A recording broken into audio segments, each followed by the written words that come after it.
자, 그래서 오늘은 뭡니까? 처음 오신 분도 있고 한데 앞에 현장에 대한 얘기는 다 끝났고 이런 부분에 대한 좀 정리를 좀 할 거예요. 그리고 지금 여기 보시면 지금 이 투자하는 방법 중에 한 가지가 뭐냐면 지금까지 봤었던 거는 어찌 보면 그 국공유지에 있는 무가 있죠. 그러면 시기가 안 맞아서 못하고요. 맞죠? 근데 제가 봤을 때 지금 현실적으로 제일 실현 가능성이 있는 투자가 어떤 투자냐면 가소필지 투자라는 게 있어요. 가소필지. 작은 땅 있죠. 자, 첫 번째 가소필지 투자자는요. 땅하고 건물을 같이 가지고 있으면 안 돼요. 반드시 땅만 가지고 계시는 분이에요. 없습니까? 책을 찾으시길래 안 나오. 요 그림 없어요? 있어요? 네, 잘 보시게 되면 여기 보시면 조합원 번호가 각각 개인별로 다 있죠. 개인별로. 그런데 어떻습니까? 요 사람은 손모시부터 박씨 되는데 예전에요. 조합 설립 동의서 받을 때 뭐라 했냐? 이 사람이 땅 가지고 있는 면적이 작고 뭡니까? 지목이 도로더라도 이 사람은 한 필지를 가지고 있잖아요. 그래서 옛날 조합 설립 동의서 받을 때는 이분한테 동의서 받으려고 조합원님 진짜 막 감사합니다 이런 식으로 받았잖아요. 근데 참 문제가 뭐냐면 이 사람들은 조합원은 맞는데요. 뭐가 됩니까? 우리가 조합원이 된 목적이 뭡니까? 새 아파트를 받으려고 조합원 됐잖아요. 근데 이 사람은 뭐냐? 동의서 받을 때는 조합원인데 땅을 너무 면적을 작게 가지고 있으니까 뭡니까? 분양 신청을 못하는 거예요. 그 분양 신청 못하면 어떻게 될까요? 현금 받고 나와야 될 거 아니에요. 그래서 이런 부분에서 제가 봤을 때 이게 뭐냐면 법에서는 네가 조합원이지만 일정한 토지만 가지고 있는 분 중에서 면적이 작은 사람에게는 분양권을 줄 수가 없다라고 법에 명시가 됐어요. 그래서 부산행 같은 경우는 기준이 뭐냐면 60제곱미터. 서울이 85인가 90일 거예요 아마. 그래서 그 땅만 가지고 계신 분들 그 면적 이하로 뭡니까? 가지고 계신 분들은 분양 신청할 자격이 없다는 거예요. 그러면 우리가 투자하는 방법은 뭐냐? 잘 보세요. 이 17번 조합원 손씨는요. 지목이 도로고 면적이 20제곱미터잖아요. 그런데 이 사람이 단독 조합원 번호를 가지고 있지만 분양 신청을 못 하잖아요. 그럼 이 사람이 분양 신청하려고 하면은 몇 제곱미터를 가지면 될까요? 40제곱미터 가지면 되잖아요. 맞죠? 그러면 이 사람은 뭡니까? 조합원으로서 땅 면적이 확보가 되니까 말 그대로 40제곱미터만 확보되면 분양 신청을 할 수 있는 겁니다. 그러면 그 기한은 언제까지냐? 사업 시에 인가받고 분양 신청 마지막 날까지만 이 땅을 확보하시면 돼요. 그러면 이런 땅들을 딱 보니까 어떻습니까? 20제곱미터니까 여기 보니까 조합원 번호 71번 CC네요. 이 45제곱미터만 사게 되면 어떻게 되겠습니까? 이 사람은 당연히 분양 신청 가능한 거예요. 반면에요. 이 CC는 어떨까요? 반면에 나 45 가지고 있고 서로 뭡니까? 20이나 23을 사게 되면은 또 분양 신청 가능하지 않습니까? 그런데 결론 뭡니까? 작은 피치끼리는 뭡니까? 서로가 조합원 되려고 서로 살려고 할 거더라고요. 그럼 상대적으로 이런 친구들은 매매를 안 합니다. 또 어떤 분이냐? 야, 나는 막 현금 찬스 받는데 니 잘 되는 거 못 보겠다. 나 그냥 현금 찬스 받고 나오겠다라는 어르신도 많아요. 그러면요, 현실적으로 제일 많이 이 60제곱미터 채울 수 있는 방법은 뭐냐면, 자, 첫 번째 보세요. 일단 뭡니까? 17번인 20제곱미터 사는 거예요. 맞죠? 그럼 남은 40제곱미터 어디 사야 됩니까? 이렇게 단독 필지 가지신 분은 절대 안 팝니다. 그럼 어떤 분한테 팔아야 될까요? 잠시만, 자료가 있나?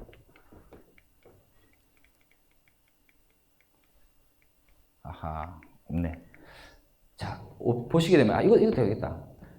혹시 간혹 보시면요, 이 앞에 도로가 있고요. 이 사람 2번지는 이 도로를 접해서 들어가겠죠. 근데 여기 있는 사람은 뭡니까? 이 안쪽 골목에 들어가야 될 거 아니에요. 옛날에는 뭐가 있었냐면, 재개발한 곳에 보면은 이 집하고 이 집은 한 명의 소유자인데, 괜히 쓸데없는 땅까지 뭡니까? 이걸 대지로 넣어버리면 부담금이 많이 생기니까 사람들이 어떻게 하냐면, 대지는 요거대로만 놔두고 요거를 뭡니까? 별도의 필지로 놔두는 경우가 많아요. 재개발 구역에는. 이런 구역 같은 물건은 뭡니까? 1번지 소유자가 이게 없더라도 어떻게 됩니까? 조합원 자격이 되는 거예요. 또는요, 예를 들어서 그림이 없지만 요 안에 있는데 여기 보면 1번 집 있고 2번 집 있고 3번 집 있고 4번 집 있고 나눠져 있죠. 근데 중간에 도로가 있지 않습니까? 도로를 만든 이유가 뭘까요? 원래는 하나의 필지였는데 도로를 확보한 이유가 6명이 뭡니까? 주택 허가를 받기 위해서 기본 도로 폭을 확보한 거예요. 그러면 이 중간에 있는 도로가 있었다고 하면 이 소유자는 몇 명일까요? 6집 사람들이 공유 지분을 가지고 있거든요. 그런데 이런 집들은 어떻겠습니까? 자기가 단독으로 집 가지고 있는 상태고 이 공유는 있으나 마나 하지 않습니까? 그 실제로 해보니까 뭐가 있냐면 단독 필지 한 필지 딱 사잖아요. 그러면 이 아파트 주택들이 모여 있는 곳 있죠. 그런 곳에 뭐랍니까? 공유로 가지고 있는 도로 소유자들 있죠. 그분들한테 가서 뭡니까? 사실은 내가 이렇게 있는데 이만큼 땅이 필요합니다. 선생님 저한테 파시면 어떨까요? 라고 하게 되면 이분은 굳이 필요 없기 때문에 팔 수도 있어요. 실제로 팔 가능성이 크고요. 그리고 가격에서 잘 보셔야 될 게 뭐냐면 대지 값이 600만 원 하잖아요. 그러면 지목이 도로거나 현황이 도로면은 대지의 3분의 1 가격입니다. 그러면 대지가 600이면 이 도로의 가격은 적정가는 200이 되는 거예요. 근데 200 주고 팔려면 누가 팔겠습니까? 아무도 안 팔아요. 한 300이나 350 주더라도 이 사람 뭡니까? 통상적인 감정평가보다는 150만 더 주더라도 이 작은 땅을 가지고 있으면서 뭡니까? 내가 사업하다 받는다면 프리미엄이 어떻게 될까요? 거의 7천 1억이 될 수 있기 때문에 어떻게든 하기 좋아요. 예를 들어서 이런 땅들에 대해서 제일 제가 관심 많이 가질 때가 언제냐면 저희가 보통 건축심의 받잖아요. 건축심의 받고 나면 그 사업시행가 준비하지 않습니까? 사업시행가 받고 분양 신청하면 이분들은 분양 못 받아가지 않습니까? 그래서 제 같은 경우는 이 자료를 어떻게 구하냐면요. 서울 지역 같은 경우 윗동네는요. 제가 해보니까 요거 집을 살려고 하는데 집주인 있죠. 집주인. 친구가 한 명이 있든지 부동산 사용이 있으면 예전에 재개발 구역 지정하기 위해서 뭘 만듭니까? 토지 조서라는 걸 만들어요. 토지 조서 만들면 면적 작은 거 있죠. 한 필지. 그렇게 확인하는 방법이 있고요. 그거보다 또 뭐가 있냐? 제일 확실한 건 뭐냐면 사업 시행 인가 신청하지 않습니까? 조합이 사업 시행 인가 신청하거든요. 그때 보면 사업 시행 인가 신청 서류에 뭐가 되면 조합원의 권리 내역서라는 게 있습니다. 그러면 이 안에 모든 들어가 있는 소유자 누구누구 이름 나와 있고 면적 나와 있고 그러면 뭡니까? 건축 부분이 있고 뭡니까? 토지 부분이 있을 거 아니에요. 그럼 건축 부분은 뭡니까? 당연히 없으니까 비어 있겠죠. 그래서 그 많은 조합원들 다 보려면 시간 걸리니까 건축 부분 없는 부분은 뭡니까? 없는 부분 찾는 거예요. 찾아가 딱 면적을 딱 봤을 때 말 그대로 가소필지 소유자 나오지 않습니까? 그런 거 찾아도 되고요. 그리고 이런 부분에서 제일 현실적으로 가능성이 있는 게 뭐냐면 갑자기 이 땅 가진 사람이 집에 경매가 넘어가는 경우가 있어요. 땅들이. 그러면 말 그대로 어떻습니까? 경매 넘어왔네. 그러면 이 대다수 뭡니까? 면적이 작아서 조합원이 안 되지 않습니까? 그럼 사람들도 많이 안 붙어요. 그럴 때 한 개 잡아놓고 뭘 해야 됩니까? 나머지 지분을 사가지고 만들면 나쁘지 않다는 거예요. 그래서 진짜 여러분들이 이 물건을 제일 접하기 쉬울 때가 뭐냐면 그 경매 물건이 나올 때 지금 경기 좋으니까 경매 물건이 없는데 경매 물건 나올 때 이런 물건을 뭡니까? 관심 있게 보시면서 나머지 그 면적을 채워 나가는 것도 좋을 것 같아요. 아시겠죠? 그리고 앞에 보시게 되면 또 한 개 더 있죠. 이 사람은 다 지목이 도로인데 여기 보니까 대지가 있죠, 대지가. 제가 알기로는 땅만 가지신 분들이 분양권 받아가려면 지목에 관계없이 60제곱미터만 가지고 있으면 내가 조합원으로서 분양 신청 받을 수 있잖아요. 그러면 이 사람은 뭡니까? 60이 안 되니까 못 받아갈 거 아니에요. 그런데 이 친구들의 차이가 뭐냐면 그게 한 게 있어요. 소유자 조합원 중에서요. 집이 없는 조합원 있죠. 그 무주택자 조합원 있잖아요. 그러면 어떨까요? 이 대지 같은 경우는 조건이 뭐냐면 특례가 뭐냐면 집이 없는 사람이 땅만 한 필지 가지고 있고 지목이 도로만 아니면 돼요. 도로만 아니면 되고 또 면적이 뭡니까? 면적이 20제곱미터만 넘었으면은 이 사람은 원래는 집을 줄 수 없는데 집을 주겠다라는 특례가 있습니다. 그러다 보니까 어땠을까요? 이런 땅들이 많이 경매 나왔다. 그러면 어떻게 될까요?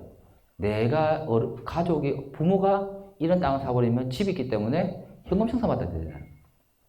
근데 우리 아들이 보니까 이번에 대학 졸업하고 서울에 직장을 잡았다. 그러면 뭡니까? 이런 땅들은 아들에게 증여를 하든지 또는 아들 보고 낙찰 받아라 해가지고 매수를 해가지고 어떻게 했습니까? 말 그대로 주택이 없는 상태로 쭉 가져가시게 되면 어떻게 되겠어요? 조합원으로서 이 작은 땅을 가지고 있음에도 불구하고 조합원 자격이 있는 거예요. 실질적으로요. 저희 대연동의 모 구역에는요. 조합의 이사님이 뭐냐? 진짜 아까 보셨던 이 보셨던 이 구역죠, 구역. 요 한 필지 있죠, 한 필지. 한 필지가 딱 23제곱미터인데 요걸 한 개 딱 사놓고 뭡니까? 조합원으로서 권리 행사하고 조합의 이사가 되어가지고 엄청나게 일을 해가지고 돈을 벌었던 분이에요. 그래서 여러분들 보실 때 보면 자 정리해드리면 반드시 뭡니까? 한 필지여야 되고요. 집은 안 됩니다. 그리고 지목이 도로만 아니면 돼요. 그럼 대지도 되고 자총지도 되고 다 되겠죠. 그리고 또 뭡니까? 면적이 20제곱미터만 넘어서고 소유자가 집이 없는 무주택자여야 됩니다. 그러면 이런 땅은 뭡니까? 새 아파트 줄 수 있는 권리가 있겠죠. 근데 인생은 뭡니까? 호락호락하잖아요. 이런 땅들 제일 작업 많이 했던 데가 어디냐면 장전 레미안이에요. 근데 잘 보세요. 요 땅을 한 개 가지고 있고 조합은 동호수 배정받고 일반 분양가 끝났어요. 근데 그 젊은 사람이 어딥니까?